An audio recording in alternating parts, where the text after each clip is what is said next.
여러분 안녕하십니까?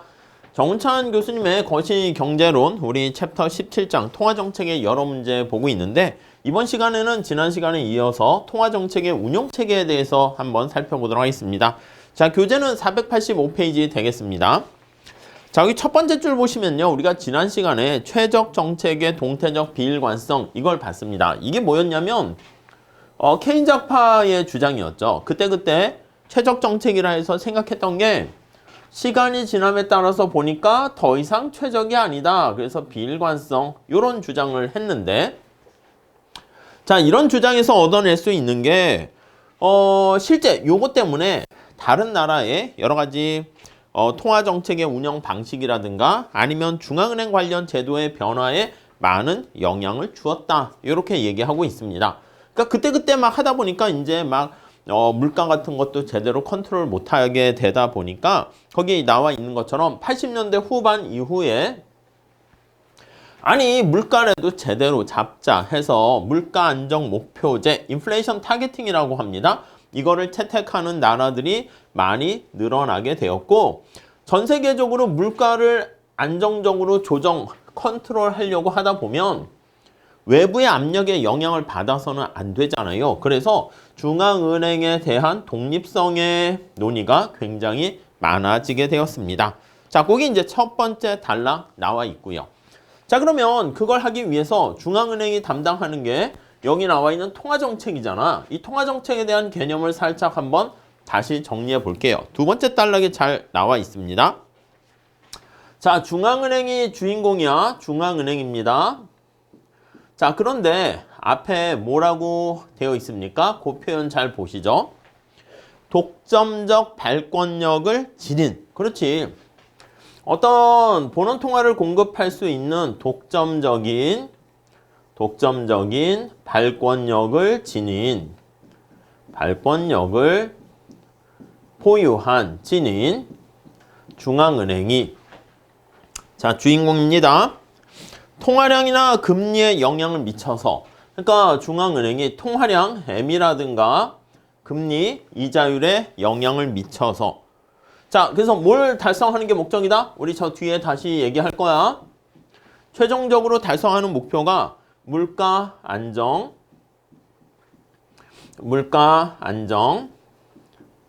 그 다음에 고용 안정 원래는 이제 요 두 가지가 이제 수직축의 P, 수평축의 Y 이렇게 돼 있는 건데 여기다가 이제 하나 더 집어넣긴 했습니다. 금융 안정. 이게 중앙은행이 달성하고자 하는 목표다라고 보시면 되겠습니다. 안정을 달성함으로써 그래서 경제가 지속 가능한 성장. 그래서 이걸 쭉 안정적으로 유지가 돼야지 지속 가능한 성장을 하게 된다. 이렇게요. 이게 통화정책입니다. 그러니까 이제 주로 우리가 얘기하는 것은 통화량과 이자율에 영향을 미치는 거기에 초점을 맞춰서 보긴 하겠죠.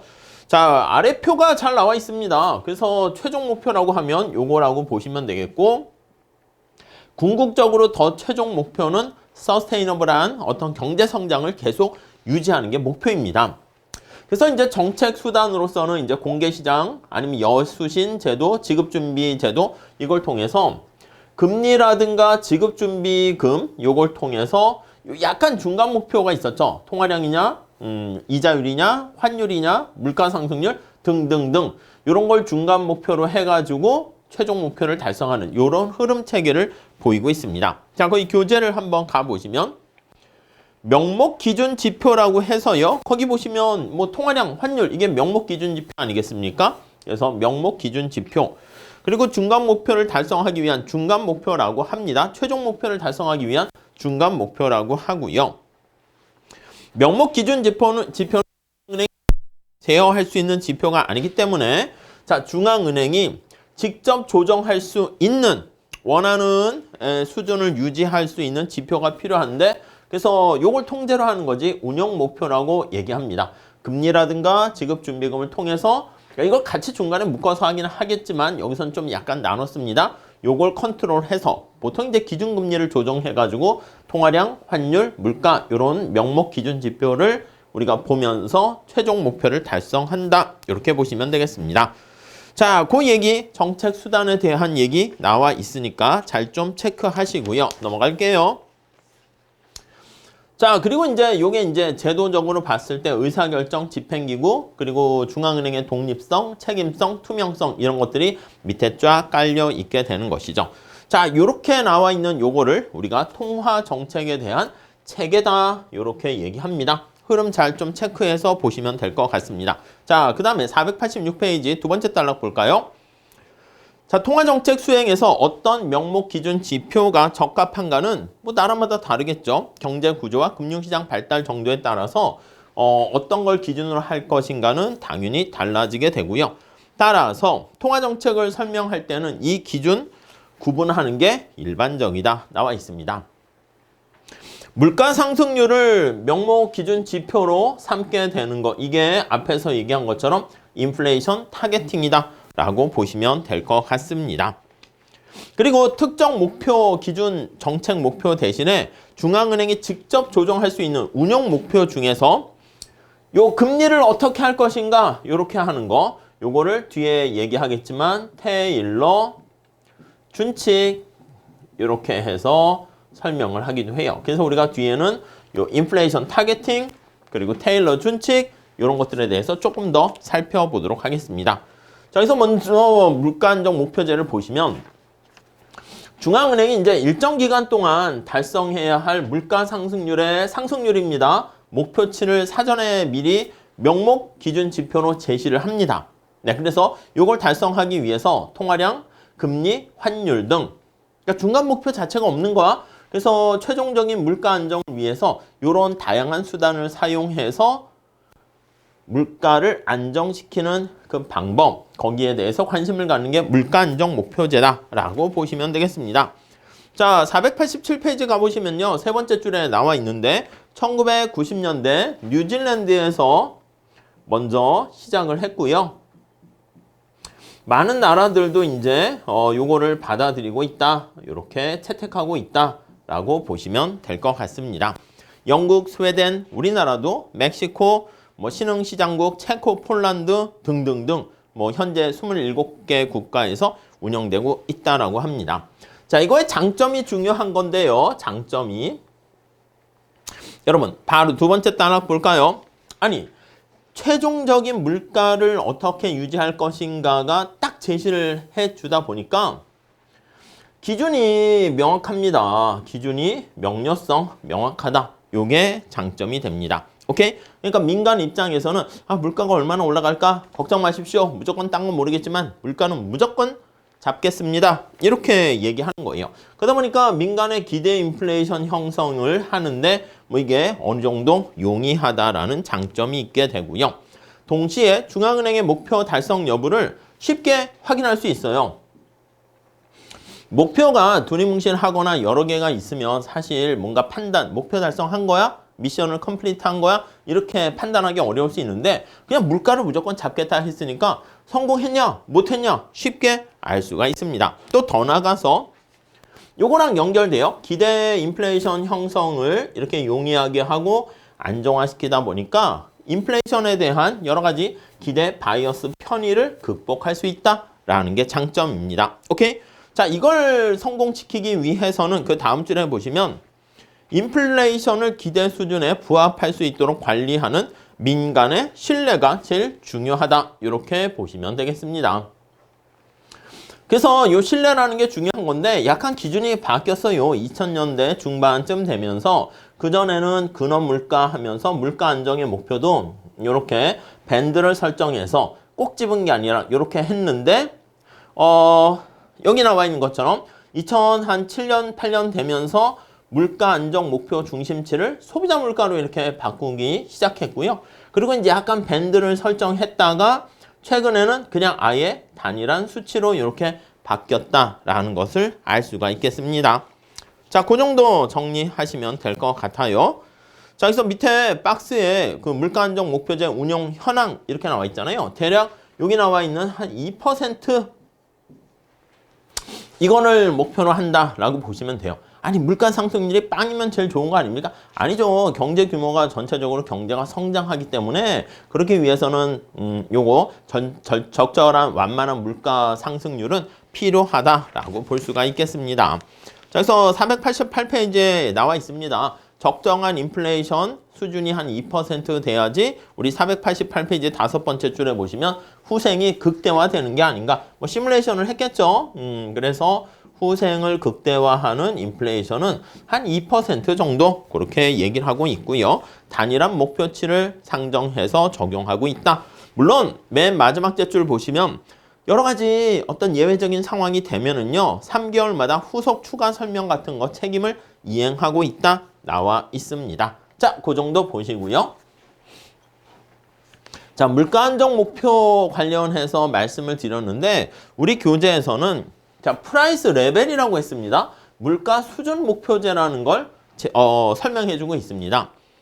인플레이션 타겟팅이 아니라 인플레이션은 물가 상승률을 어느 정도로 유지하는 거잖아. 2%. 근데 이것은 물가 수준을 컨트롤하는 것이다. 라고 보시면 되겠습니다. 자, 그래서 우리 첫 번째 줄 보시면 물가 상승률이 아니야. 상승률 대신에 물가 수준의 향후 목표 경로를 사전에 명목 기준 지표로 제시하고요.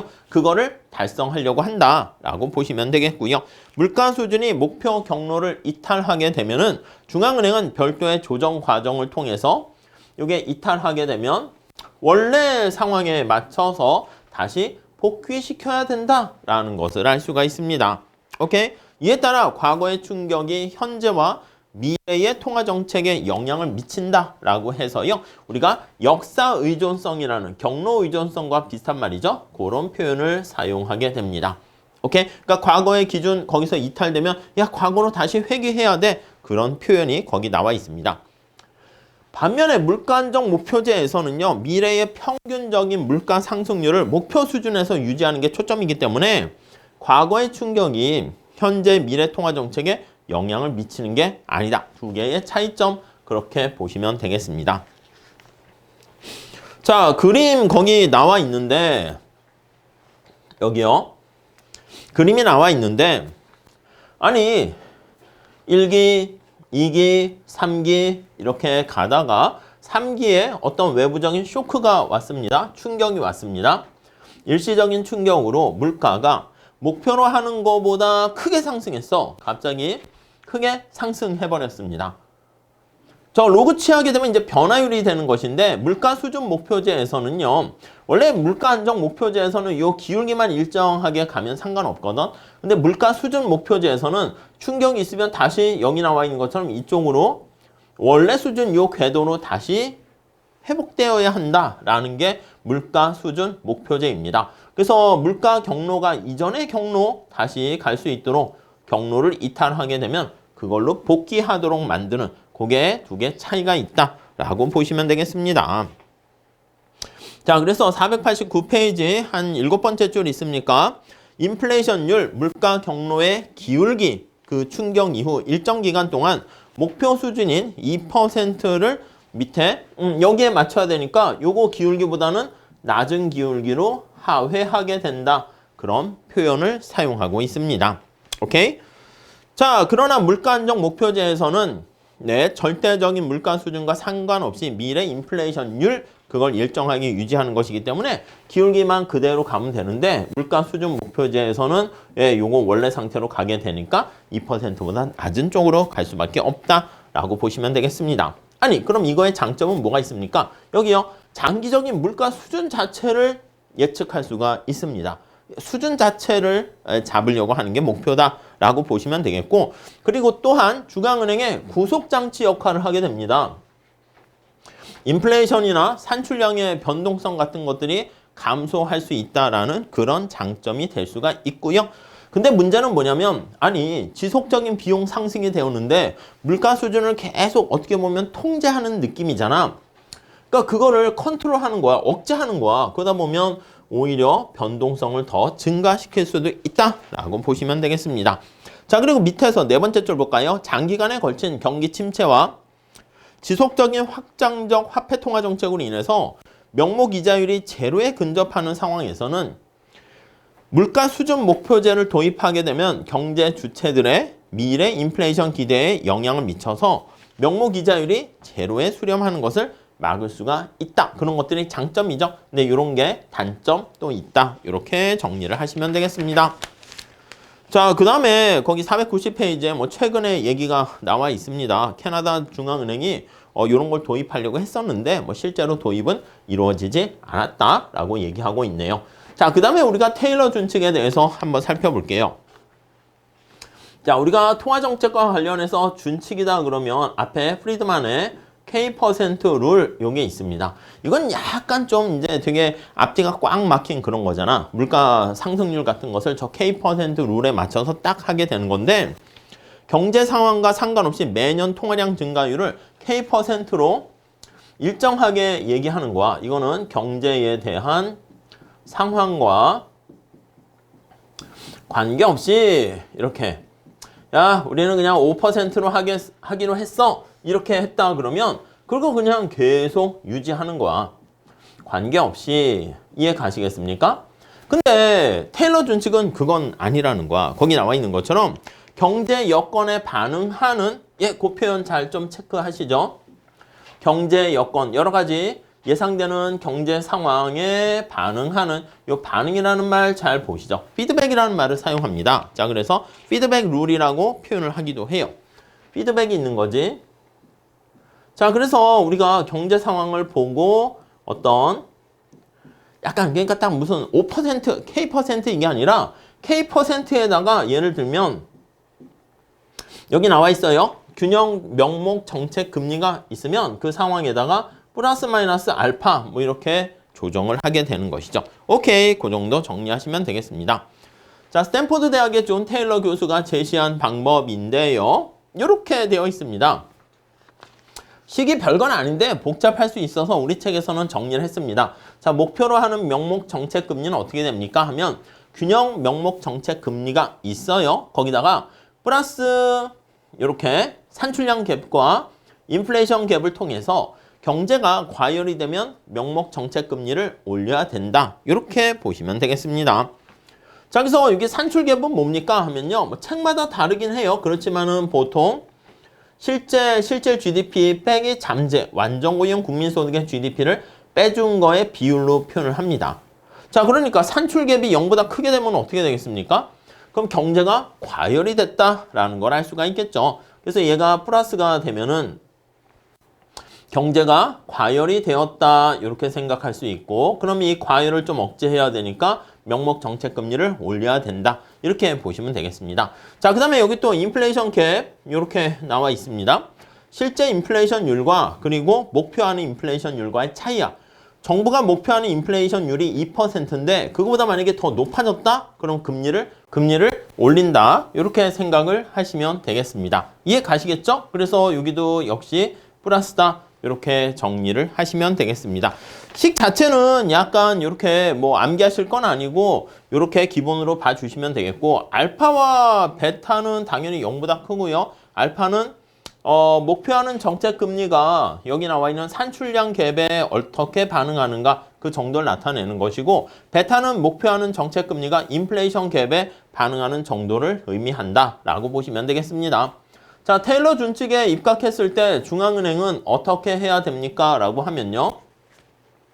실제 인플레이션율과 목표하는 인플레이션율의 차이가 클수록 그러니까 이게 크면 클수록 인플레이션 갭이지 이게 클수록 명목 정책 금리를 올려야 된다라는 거 알 수가 있고요. 산출 갭의 차이가 클수록 이게 둘 다 호황이 되는 거잖아. 그럴수록 목표하는 명목 정책 금리를 상향 조정한다라는 거 알 수가 있습니다. 자, 491페이지 거기 세 번째 줄 한번 보시면 테일러는 그의 이러한 준칙이 미국 연준의 페드의 실제 금리 결정을 잘 설명한다고 주장을 하게 되었고요. 연준에서 우리가 이제 FOMC에서 이제 금리를 어떻게 할 것인가 막 조정을 하게 되는데 그때 엄청난 자료와 보고서와 뭐 의견을 듣긴 하는데 가만히 역사적으로 보면 이 테일러 교수가 얘기한 거랑 이 간단한 방법과 거의 비슷하다라고 이렇게 뭐 얘기하기도 합니다. 미국 경제에 대해서 2%의 균형 실질 정책 금리, 2%의 목표 인플레이션율 이렇게 되고요. 만약에 여기서 알파와 베타가 이렇게 이제 주어져요. 또 나라마다 달라. 만약에 보통은 0.5, 0.5로 이렇게 표현을 할 수가 있어요. 그 2분의 1이라는 것이지. 그래서 거기 보시면은 요게 만약에 2%, 요게 만약에 2% 이렇게 된다. 그럼 값을 대입해 보면요. 인플레이션이 1% 증가에 따라서 여기 0.5가 있고 저 앞에 금리가 또 있기 때문에 그래서 1.5%만큼 올라가게 되는 것을 알 수가 있고요. 산출량이 1% 갭이 발생했다 그러면 0.5만큼 올라가게 된다라는 거 알 수가 있게 됩니다. 뭐 그 정도 정리를 하시면 되겠습니다.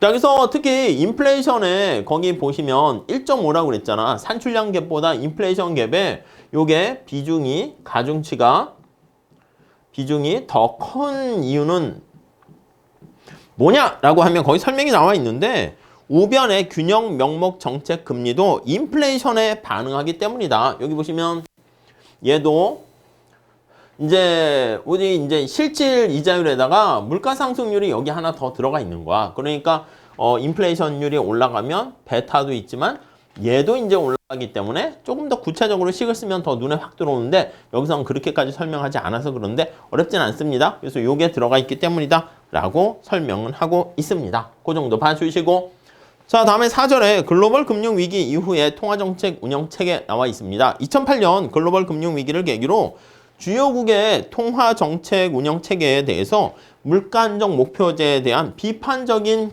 견해가 등장했습니다. 2008년 글로벌 경제 금융 이후에 자, 우선 물가 안정 목표제에서 이룩한 물가 안정이 물가를 안정시키긴 했는데 지나치게 금융 안정을 해치고 있다는 주장이 제기되었습니다. 물가 안정을 최우선으로 하는 중앙은행의 정책 기조가 금융시장의 중요성에 대한 과소평가라든가 금융시장의 불균형에 대한 부적절한 대응의 계기가 된 거야. 그러니까 막 돈을 풀고 막 그렇게 했는데 물가가 이상하게 안정이 돼 있었어. 괜찮네? 그래서 막 이렇게 돈을 풀고 하다 보니까 금융시장에 나쁜 영향을 미치게 되는 건데 그런 걸 느끼지 못했다는 것이죠. 즉 거기 나와 있는 것처럼 또한 글로벌 금융위기 발생 이후에 대침체, 그레이트 리세션이라는 표현이 있습니다. 상황에서 부족한 유효 수요가 창출되기 위해서는 정책 당국이 미래 인플레이션 발생에 대한 기대를 민간에 심어주어서 현재 더 많은 지출을 할 수 있도록 유도해야 되는데 물가 안정 목표제에서는 앞에서 얘기한 것처럼 사람들의 뭔가 기대 심리에 한계가 있다는 거야. 만약에 경제가 대침체가 되거나 유효 수요가 부족한 대공황 그런 상황이 되면 막 뭔가 기대 인플레이션율을 올려야지 우리 먼델 토빈 효과 비슷하게 실질 이자율이 떨어뜨릴 수가 있는데 근데 그런 측면에서 한계가 있는 거야. 우리는 물가를 잡겠습니다. 그러다 보니까 약간 경제 전체 또 금융시장의 안정화 측면에서는 이거 좀 문제가 있는 거 아니야? 그렇게 제시되기도 했다는 것이죠. 자, 그래서 성장의 둔화나 경기 침체 이런 것들 때문에 비판이 되었고요. 자, 마지막 단락 볼까요? 그래서 2008년 12월 FOMC에서는요. 연방공개시장위원회라 하죠. 물가 안정과 함께 물가 안정도 중요하진 말이야. 안정고용도 우리가 해결해야 될 하나의 목표로 명시를 했습니다. 오케이? 자, 그래서 이걸 이중책무라는 표현을 사용하기도 합니다. 밑에서 두 번째 줄 나와 있습니다. 그래서 거기 보시면 미 연준은 전통적으로 물가 안정과 완전고용의 이중책무 상황에서도 통화정책이 고용에 미치는 영향이 제한적이라는 이유로 물가 안정에 치중을 했어. 통화정책을 썼을 때 이거는 장기적으로 고용에 영향 미치는 거 한계가 있는 거 아니야? 그런 거지. 그러다 보니까 이제 여기에 초점을 맞췄는데 아니다라는 어떤 세계관이 더 등장하게 되었고요. 492페이지 가보시면 처음으로 물가 안정과 그리고 완전 고용을 통화정책의 목표로 명시를 하게 되었습니다. 자, 세 번째 줄 보시면 이러한 미 연준의 입장 변화가 있는데 글로벌 금융위기 이후에 경제 성장이 잠재 성장률을 지속적으로 밑에 하회함에 따라서 물가 안정 목표제에 대한 대안이 모색되어야 한다라는 그래서 많은 학자들의 얘기가 있네요.